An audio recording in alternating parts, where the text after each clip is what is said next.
Good afternoon, I'm Rob Boskamp, and you're listening to South Texas Midday. Thank you for joining me on this Friday, January 23rd.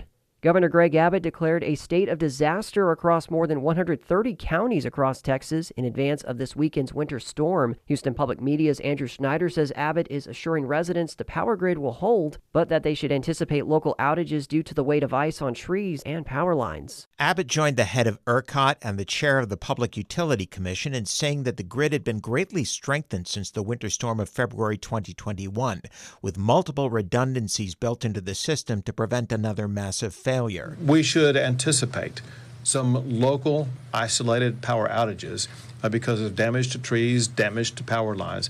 That's not a grid situation.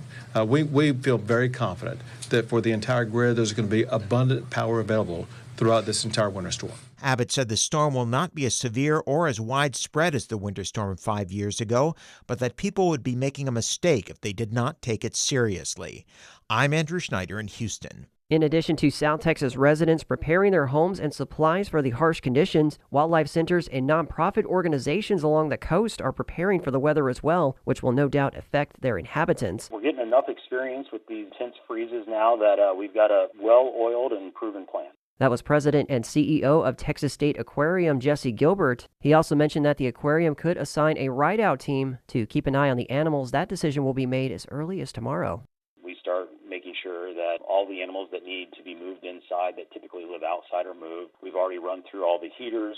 We run through all the emergency power systems in the event that we see some emergency power issues. Sea Turtle Inc. in South Padre Island is gearing up to help out turtles that will likely experience cold stun. Cold stun events happen when the water gets too cold for sea turtles to maintain their body temperature. As a result, they are still awake but unable to move or swim and could drown from being unable to lift their head to draw breath.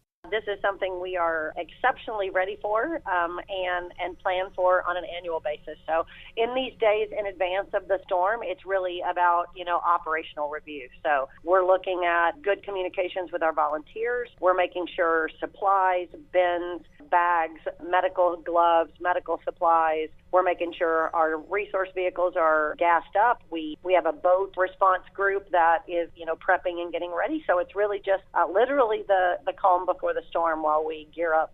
That was Sea Turtle Inc. CEO Wendy Knight. Once rescued from the water or shoreline, Sea Turtle Inc. brings cold-stunned turtles back to their facility to slowly and safely increase their body temperature. When environmental conditions and water temperature stabilize, the rescued turtles are then brought back into the Gulf. The Gulf of Mexico is home to 5 of the 7 sea turtle species: loggerhead, green, hawksbill, Kemp's Ridley, and leatherback. To report stranded sea turtles in the South Padre Island area, you can call Sea Turtle Inc.'s 24/7 number at 956-243-4361. To report injured, sick, or dead turtles anywhere on the Texas coast, you can call the coastwide Sea Turtle Hotline, 1-866-TURTLE-5. That's 1-866-887-8535. Thursday was a big night for 5 Republican candidates vying for the Congressional District 34 seat. KEDT's Lon Gonzalez has an overview of the event. 5 of the 10 Republican candidates vying for the District 34 congressional seat were part of a debate put together by the Nueces County Republican Party at Del Mar College's Richardson Auditorium Thursday evening. Keith Allen, Myra Flores, Greg Kunkel Jr., Eric Flores, and Luis Buanteo took to the stage and focused their answers to a variety of topics ranging from border security, election integrity, to the economy, and more. For the most part, the candidates were on a similar wavelength when it came to the topics they talked about, but one instance did differ. The issue of having 2 ports in the same district prompted the candidates' support, but Greg Kunkel Jr. added the water issue was important as well. He approached the subject following last night's debate. I do ultimately believe that the ultimate source of water that we should utilize is the Gulf of America. I do believe that desal is the ultimate answer. And I also know that there are constituents that are concerned about the future of our ecosystem, our plants, our native species. And I think I'm in the position to make those negotiations as well as balance the production of a future desal plant. While the candidates were cordial during the debate, there were some instances where there were differences among them, from the economy, where candidate Eric Flores recommended Congress needed more transparency, to border security, where Luis Buanteo supported technology to help in that area. With all candidates on similar platforms, they weren't all the same message, so says candidate Keith Allen. And I think each one was very unique. I think each one of us had our own lane. And as far as policies, yes, most of us are close. But we're not all the same. That's all I can say. Meanwhile, the primary election for both the Republicans and Democrats is set for March 3rd. For KEDT News, I'm Lon Gonzalez. That previous statement was from candidate Keith Allen. He was one of 5 who spoke at last night's forum debate at Del Mar College. Allen told potential voters that he has spent 30-plus years as a senior leader in the retail sector and has run several multinational dollar markets and knows how to run a business and stay on budget, something he believes the country has failed to do for a long time. No matter if you're in Oasis County, Cameron County, Claiborne County, Willacy, Kennedy, my heart is in Texas District 34. I'm obligated to serve the entire district. You will see me here. When I'm not in session, I'm going to be here in Texas District 34. You're going to see me more than you've ever seen no other member of Congress in Oasis County, and I give you my word that my heart will be here. That was former Representative Myra Flores. She said her voting record and previous representation in the 34th Congressional District sets her apart from other candidates. She also said the standout issue discussed Thursday is the economy, which she believes should be the top priority in Washington and giving Americans more money. You know, when I was with Congressman Blake Farenthold, I started as a caseworker, but I raised I was a field rep later. At the end, before he left, I was district director, so I know how to do this business.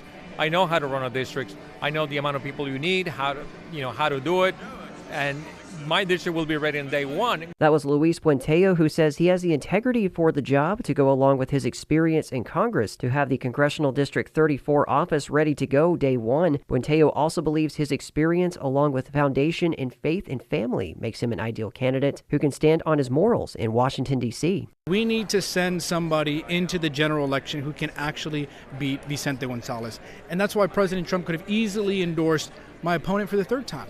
But he himself, as a great businessman, knows you cannot expect a different result on the 3rd time. It just doesn't work out like that. That is a definition of insanity. We cannot do that. We need to send the candidate who is the most qualified, who can defend themselves in the debate stage, and really put Vicente Gonzalez on his heels, and I can do that in the general. That was Eric Flores, who served in the U.S. Army and finished as a senior company commander of a light infantry company. Flores also believes his experience sets him apart from the competition that, along with his history as a federal prosecutor and now representing governmental entities throughout the state, is why he says President Trump endorsed his campaign for District 34. The people want to see local. The people want to see a real individual. The people want to see someone with solutions. And that is what I am promising to bring. I'm running on being myself. That's my favorite part, is that is who I am in my daily basis, in my job. That's actually in cybersecurity of critical infrastructure. Whole separate topic that I love, but really fighting for water here in South Texas, from Boca Chica to Corpus Christi. That's what I'm all about right now. And that was Gregory Scott Kunkel Jr., who is passionate about industry in the region and could see the port of Corpus Christi with an adjacent spaceport one day. He also says his background in natural resource management from Texas A&M University makes him a candidate that can bring water resources to Corpus Christi, which is on the verge of a Level 1 water emergency later this year. In sports, last night at the Bert Ogden Arena in Edinburgh, the Rio Grande Valley Vipers defeated the Rip City Remix in NBA G League action, 108-99. They will face off again tomorrow at 7 p.m. In hockey, the Corpus Christi IceRays look to extend their latest win streak tonight and tomorrow as they face the Odessa Jackalopes at the Hilliard Center. The IceRays are riding a 6-game win streak and are currently in 4th place in the NAHL South Division standings. Also at the Hilliard Center last night, the UT RGV Vaqueros women's basketball team secured more points in their South Texas Showdown rivalry series with Texas A&M Corpus Christi. They defeated the Islanders 61-49 last night and in the process improved their Southland Conference record to 7-3. I'll tell you what, it was a grind, and every time we play Corpus, it always is. It usually always comes down to a couple of possessions, and that's what rivalry games are supposed to be. But I really thought the second half, we just buckled down on defense. We only gave up 18 points in the second half, and our offense got going a little bit, and we were able to score 35 points in the second half, I think.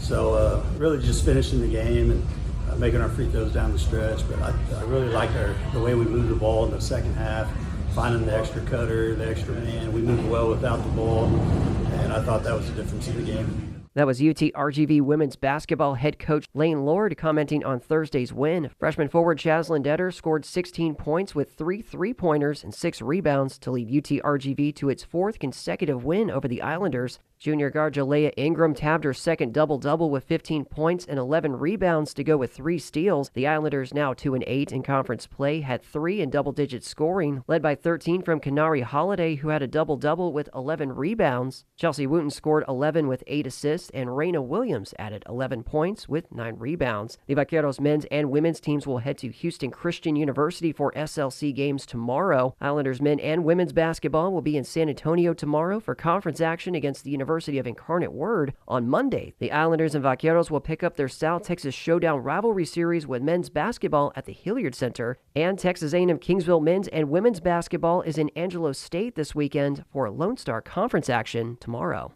And beginning this weekend, the U.S. Navy will bring over 70 sailors to the Rio Grande Valley for its inaugural Rio Grande Valley Navy Week. The festivities, which run through January 31st, is a partnership between the U.S. Navy and the cities of McAllen, Mission, Edinburgh, and Brownsville to engage with communities via a week-long series of performances, educational events, and service projects. Here to chat with me more about festivities and the increased naval presence next week is RGV Navy Week Coordinator Lieutenant Winslow Blow with the Navy Office of Community Outreach. Hey, good afternoon. Thanks for having me on. Pleasure to have you. And an exciting week for the Rio Grande Valley. The Navy is bringing over 70 sailors to the valley for its inaugural Rio Grande Valley Navy Week. Yeah, we're really excited to bring our sailors down to South Texas. We have a pretty large presence in Kingsville and Corpus Christi, so we don't get to see, the Edinburgh, McAllen, Mission area very often, and we're just really excited to engage with the community and for y'all to come get to know us at all these public events. The Navy Week goes back to 2005. What was the inspiration behind making 2026 the year of bringing this to the Rio Grande Valley? Did it have anything to do with America's 250th birthday, the business that's booming out there? What was the inspiration? So the inspiration for coming to the Rio Grande Valley, it originally came from our recruiting district in San Antonio. They wanted us to have a presence at the Edinburgh Veterans Day Parade, but we were looking at our schedules, and the Texas Citrus Fiesta was a perfect opportunity for us to plug in and, engage in a wide-scale event, and it just worked really well with our schedule. We have been doing Navy Weeks for over 20 years now, and the primary purpose of them is to go to areas without a major naval presence and to really engage with the community, the government leaders, corporate, civic, youth, veterans, and just really inform and educate the public about what the Navy is doing for national security, having people consider a career in the Navy or potentially hiring veterans after they're out of the military service. We really do love South Texas.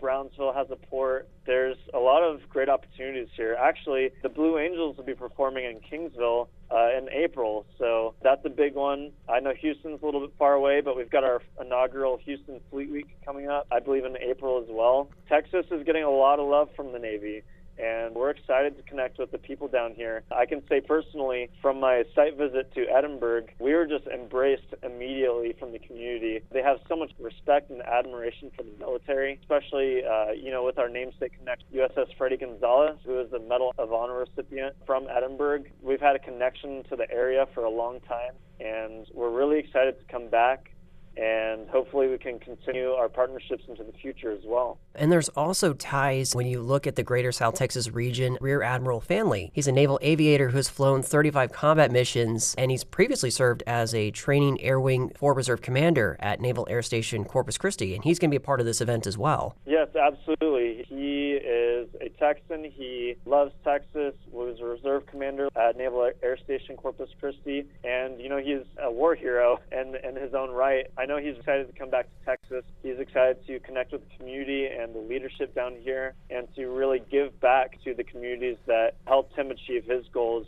and his dreams and throughout his Navy career. And you had mentioned the Texas Citrus Fiesta as one of the places where people can partake in the festivities this coming week. And there's a lot on the schedule when you look at it. You're going to be at the Museum of South Texas History, a UT RGV basketball game. The schedule is jam-packed. Yeah, it's It's a very ambitious undertaking, and one that I may be paying heavily for. But it's been a blast scheduling these events with the local area. Every single person that I've worked with, every organization has been so supportive and just overwhelmingly wants to partner with us. And so it's hard to say no at this point, but we're starting to have to, because you're right, the schedule is jam-packed. I really want this Navy Week to just be an outreach of embrace to the community, and for y'all to have as many chances as possible to get to know us, get to see our Navy band perform, our ceremonial guard drill team perform. We're going to have USS Constitution sailors from the oldest commissioned warship in Boston. So there's just so many different communities that are going to be represented at this Navy Week, and I just want to make sure that the community has a chance to meet as many as possible, because what we do on a daily basis is truly amazing. What these sailors accomplish throughout their deployments, throughout their training, it's just an amazing thing to be a part of. And it does make me feel kind of patriotic when you meet these Americans that just really have this appreciation for the military, and it all makes it all worth it at the end of the day. Absolutely. Anyone out there listening and they're wanting to get some more information, because there is a lot going on and a lot to look forward to, where could they get more information? So you can follow us on social media, Navy Outreach. You can check out our website, Google Navy Outreach, and you can click the link Navy Week and then Rio Grande Valley, and that'll have all of the information of our public events. We will be putting out some updates if things change or if we do add events. Make sure to check out our website and our social media page. Lieutenant Winslow Blow with the U.S. Navy talking about Rio Grande Valley Navy Week. Starts this Saturday. Lieutenant, thank you very much for your time, and thank you for your service. Appreciate it, Rob. Thank you for having me. For the full schedule and more information on Rio Grande Valley Navy Week, you can go online to outreach.navy.mil or follow Navy Outreach on social media at Navy Outreach on Facebook, Instagram, YouTube, and LinkedIn. And that is the latest news and information on South Texas Midday. I'm Rob Boskamp. Your community arts calendar and more is on the way.